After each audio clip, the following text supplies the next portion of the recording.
What's up, everyone? Welcome back to the channel. I think it's about time that we gave some justice and attention to one of the most popular set of girls to use in the game. One set that is a very go-to popular set of support with a wide range of abilities that any team starting off or even ending would want to have on their roster. And just by their sheer popularity, Hiro and Yoru definitely bring a lot to the team and are very worth looking at, especially when building up a team for PvP or any of the PvE modes. So let's go ahead and dive right in. I'm excited about this one, and these girls definitely need their attention. Let's dive in. I wanna be immortal, like a god in the sky. I wanna be a silk flower. Alright, so diving right in, Hiro and Yoru. Very popular for the fact that you're always going to double your value on any outfits, kits, and animations with seeing these girls in action, especially when they're on your team. And pairing up with Lena, who has some stories with them, if you look at their lore and their stories. But we are focusing only on Hiro and Yoru and what they can do to the team. And having just had mine reach a nice, lovely number, I decided, alright, it was time to just go ahead and decide it's time to cover them. So I'm level 95, we're working our way up. I've had Hiro and Yoru as UR rank for quite some time now, and can just go ahead and show off a little bit of their abilities and how I use them on my team. So they've got their basic attack, which just deals a meager 49% of attack damage to the back row of the enemy. And for the most part, they usually aren't using this basic attack, but if they're controlled, they might see it. Their skill, dealing 155% of attack to the back row of an enemy, and increasing the attack and crit of all allies by 5%. And this lasts for 5 turns. So already you can see the support nature of Hiro and Yoru coming in, with increasing the attack and crit of other girls who really want it. And because it's 5 turns, this does stack, and it's on and on. And there are some abilities that can extend this a little bit, but already it's looking good. And if you have Lena on the team, they will have a beautiful animation and increase their attack up to 176% when doing damage, but still doing the same amount of boosts here. So as you can see, the combos for early game players, it's just increasing the attack slightly, so it's attack damage. So you can use the combo, but later on when you're building team comps and trying to go into modes, the combo itself is not going to be doing much for you. But let's go ahead, dive right into skills. What else are we getting from Hiro and Yoru? So we have the awaken skill 2, so it restores 1 energy point to all allies and restores 1 energy to itself. But awakening, what it can also do is just increase your stats. I figure I just use this menu here just so we can follow along and see everything, because we're gonna get the weapon on the first one, so we're okay there. So yeah, we're increasing energy to all allies and 1 to yourself. I believe this is also what we get for getting our first one, but we'll go into the UR menu in a moment.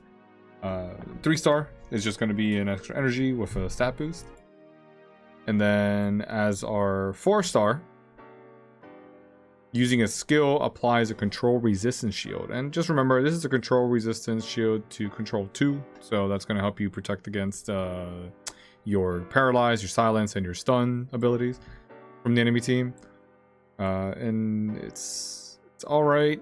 They can be broken, but we're really looking at the HP shield here as well, which is equal to 10% of the max health, but only lasts 1 turn. So we want Hiro and Yoru to be using their active skills as much as possible. Good for the defensive abilities and other marks that just benefit a character from having an HP shield, as well as some stat boots. And then the 5-star talent, Whenever she's using her skill, applies a control resistance shield to the ally with the highest attack, so it's going to be your damage dealer, and increases their damage boost by 18%. Only for one turn though, but it could be extended. Keep that thought on the back of your mind. And then here we have some extra stat boosts to go with that. So already you can see she is supporting your whole team with the attack and crit boosts, supporting the team with control resistance so that you have less of a chance to be affected by that stun, the paralyze, the silence, and at the same time also giving additional boosts to your best attack DPS character by increasing their damage by an 18%. She's giving out those HP shields as well, just to help the team survive longer, making it harder for enemies that want to do direct damage to your girls to be able to do that. And we covered a little bit of her UR skills, which over here, we'll look at these first. This one, I believe it's increasing the efficiency of how she increases energy, which I think it's only going to be affecting all allies on the first one, and then restores the energy to herself in addition to this with her second Doom's Glory. And then on small yet great, she's adding the extra damage boost to your character. Right, and on this one, it's for the weapon. It's increasing the damage reduction of the girls on your team. So let's go look at the weapon, because it's going to be the last set of support ability that she's going to give your team. So with a rank 0 trait, increasing the HP boost. And if you have other new humans, she is new human, increasing their HP an additional 1%. Looks like for each. Deployed girls damage boost by 5%, and again at rank 7 increasing it up to 10%. Already adding on, you know, you're gonna have this 10% boost, and then she's giving it 18% boost to your best damage dealer. It's just all round universal and fair to add to any faction, especially when you're starting off. She should be your first SSR support that you're really looking into, and is much easier to also acquire the shards.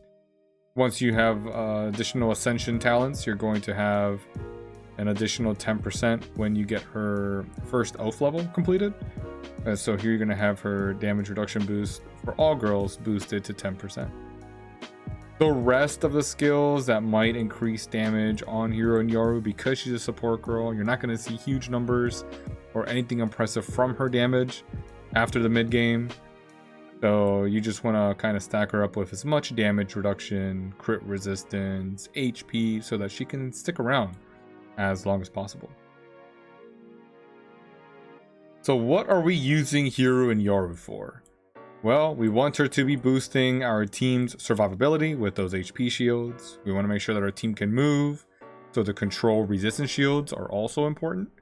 But at the same time, we want our damage dealer to be doing the best that they can, and by adding Hiro and Yoru to the team, they are definitely going to get their value out of that. So how are we doing that with some of the marks? You know, so we want to make sure Hiro and Yoru herself is able to take an action, especially very early in the game and in the battles. So Steel Mark to give her some immunity to stun, silence, and paralyze.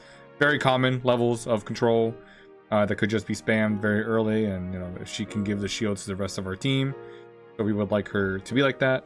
Standard, defense, HP, damage reduction, attack and HP. You know, we really don't want to be doing much with the attack, but the HP from this mark is just okay, so we're doing that. We got your shield marks, so steel wall, shield marks, anything that increases the amount of applied HP shield that Hiro and Yoru can give out is always going to be good. So having at least one of these marks on your girl is going to be good value. Now we get into some more specific marks, and because she's hitting the back line, if you have girls that like to target girls on the enemy back line, Hiro and Yoru is probably one of the first girls in your priority to take action. If she is removing the enemy's invincible shields to give your DPS girls or any other girls that you want targeting the back line an easier time hitting them, Then having a crush mark, this is just a universal one on a support, control, or a tank girl, just that has to activate before your damage dealing girls or even other control girls, is always going to be a good idea. So I put a crush mark on my Hiro and Yoru just to help with that. Next, because she's a support girl, when she's taking action, she is giving out energy with her skills that are already built in. How about giving your DPS girl an extra energy every time she activates? So non-DPS girls can take the Soulmate Mark 2, and every time she makes an action, she will give one energy point to the character that has the Soul Mark 1. And that's usually going to go on to a DPS girl. So that could be your Jewel, that could be your Eve. Beast folk are going to love this a lot. But anyone will enjoy having these marks, especially with your main DPS girl. Because Hiro and Yoru is already giving out energy to the team. She starts off with quite a bit herself, and can also give some to herself from her own built-in ability. But then this way, whenever the DPS girl that's bonded with her activates, they're both sharing energy amongst each other, just keeping the flow and the tempo going. And then finally, right now at the filming of this video, if you see Evan's protection, it is just such a strong mark, especially for support girls that are giving you a limited time or a round limit number of buffs. So how she's giving attack and crit for 5 rounds, let's make it 6. How she's giving out the 18% damage boost, let's make it double that. You get 2 rounds of the 18% of your damage boost, which does stack. So now you're looking at the 18% increase, followed by another 18% increase, and then just imposing as long as she's continuing to use her active skills. And that just boosts the damage that our characters are able to do. For the mid game, it's excellent. And then for the late game where you're trying to pull combos off, it still is very strong. So definitely consider this mark whenever you're seeing it. If you have a UR mark box and this is not in your fire support, then you might want to consider having this one from that box. That's actually what I did, because this mark is just so good for your support girls and increasing the overall output of your damage dealing girls. On the gear side, something defensive, if you're working on the shield or you're working on the symbol, whichever one you're working on and dedicating your resources to just makes sense. I am working on the symbol, increases defensive stats, just base, and if I go to the laboratory, also just adds damage reduction, some crit resistance, gives additional HP shield, so already kind of adding that in there if she's taking damage, just so that at the end of the turn has a little bit of extra survivability, some HP. Not really doing much with this one, but it's kind of helpful in arena modes where you might take a lot of damage early, just to increase how much HP shield is going around at the early start of the game. And then additional damage reduction, so looking good there. I could level up a couple more just to get some more orbs, but I'm kind of thinking I'm going to start on the shield next. So fantastic stuff there. To our weapon, how we have her kitted out. Again, we're only up to the level 80. Can definitely continue to ascend it a little more. But the weapon itself is up to 11 plus, so it's giving us all those buffs. And then with it being at a plus 11, we can add all of our relics to it. So you're always just going to look for defensive stats as best you can. HP boosts, defense, your crit resistance. I've got some hit rates on here. She's got offensive ones. I was a little unlucky with the rolls on these. HP boosts that I'm looking for.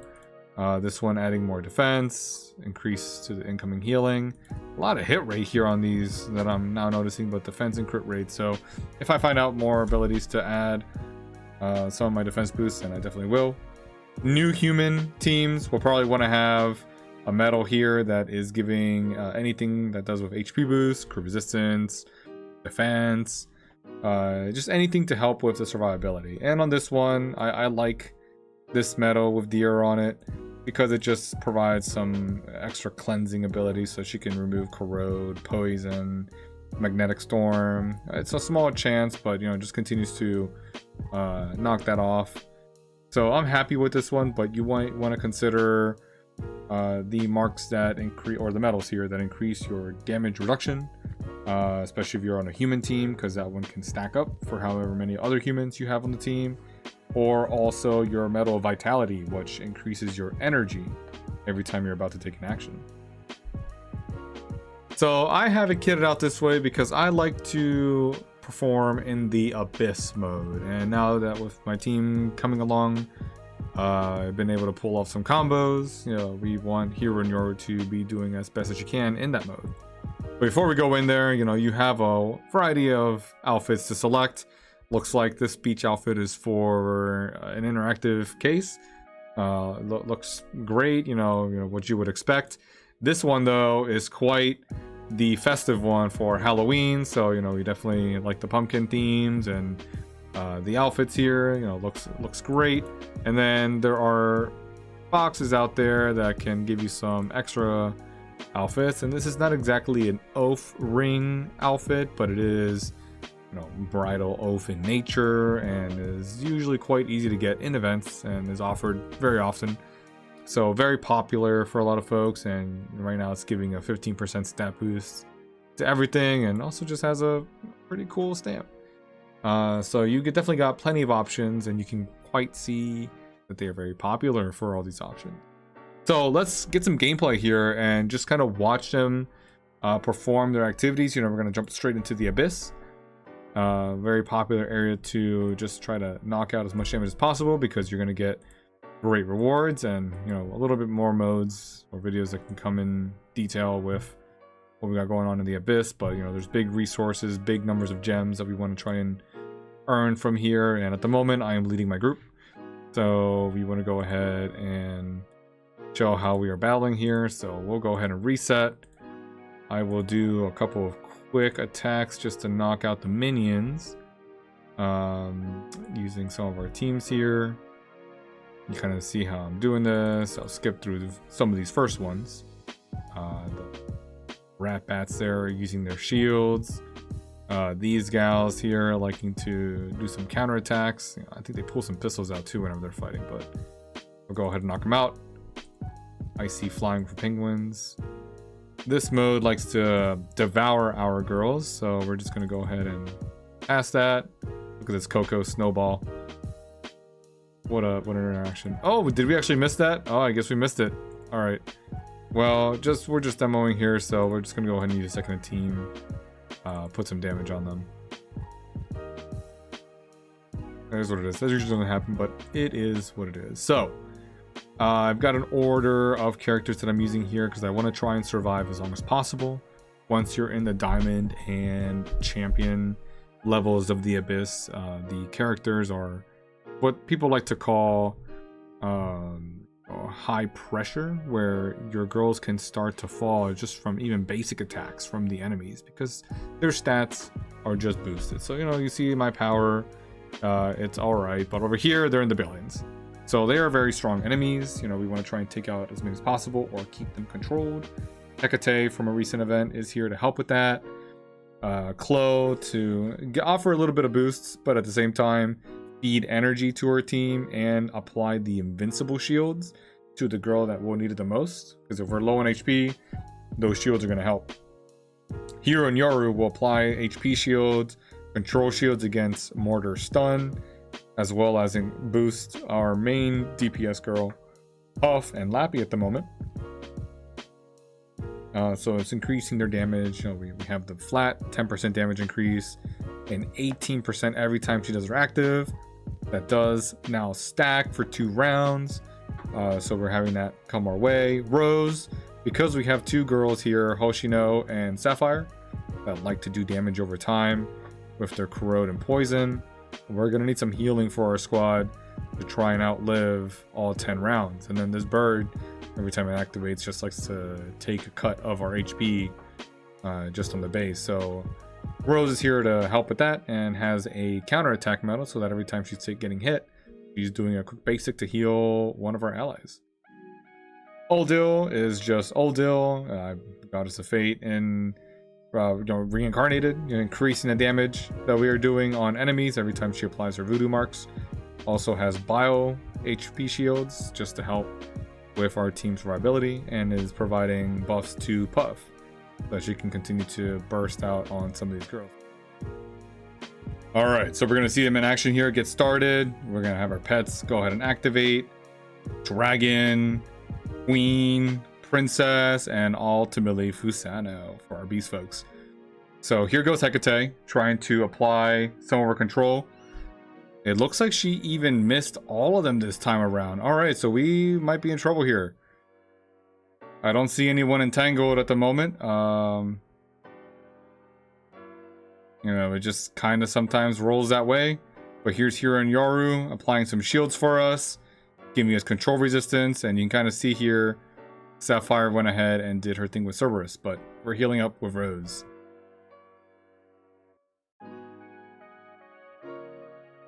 So the reason why high pressure exists in the Abyss is because the enemies have a high resistance to control. Like, they'll have the blue shields, they'll have strong HP shields, and if we can stop them from moving, especially with Hecate, that is just a big boost for us. So now they got their cocoons on them. All right, here we go. All three of them are now afflicted by the Entangled, so they have to hit us with their basic attacks now, which could bounce off of closed shields. Hiro and Yoru keeping our team topped off. Here we go. Their combo attack, because you know there's two girls in one, and the little clock animation as well. You can see our girls take some damage every time they're affected by the poison, so this is helping us out to survive. And Rose does a quick little heal because of her counterattack medal. Alright, and Puff gonna just grab a big hit here. Throws Lappy, Acorns, and a big present so they can enjoy that. Look at those HP health points that we're taking away from the enemy. And trying to keep them locked down with Hecate. Alright, looks like they will still remain locked down. And paralyzed, so they cannot even attack with their basics anyways. Remember that Entangle, if you're a Hecate enjoyer, stops the enemy from using skills, but if she paralyzes them with her weapon, they won't be able to attack at all because they can also not use any basic attacks. Let's speed it up a little bit. We want to just make sure we get our full value out of this. Hoshino already feeling the pain. I believe at this level there's some sort of damage reduction going on because I see a couple of ones come out whenever we're doing our damage. But again, Hiro and Yoru is just helping increase as much damage as we can on our Puff as we're trying to do all of our damage.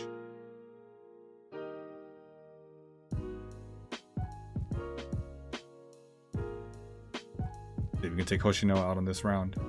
Oh, I guess not. She was defended by something. Mordred's also low on health. Oh, Sapphire's low on health too.